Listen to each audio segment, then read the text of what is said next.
संपूर्ण जागा ही जो सारसबागेचा परिसर आहे हा त्या देवस्थानच्या ट्रस्टचा परिसर आहे ॲक्च्युली. तिथे कॉर्पोरेशननी ती जागा भाडेतत्वावर घेऊन गार्डन केली असली, बाग केली असली तरीसुद्धा ज्या बागेमध्ये हे मंदिर आहे म्हणजे त्याला आपण तळ्यातला गणपती म्हणतो त्या एरियामध्ये हा गुन्हा घडतोय या लोकांकडनं आणि तिथे मांसाहार करणं हे करणं आमच्या धर्माचा अपमान आहे हा. म्हणजे तुम्ही हेतुपुरस्सर त्या ठिकाणी आली तर बागांमध्ये तुम्ही तसं करणार नाही. या बागेमध्ये मुद्दाम तुम्ही हेतुपुरस्सर याल आणि या ठिकाणी मुद्दाम मांसाहार कराल.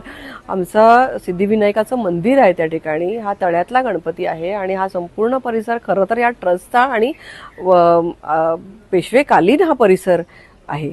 तर इथे हे घडू देणार नाही यासाठी म्हणून, आणि हे घडू नये यासाठी म्हणून हे पत्र दिलं होतं.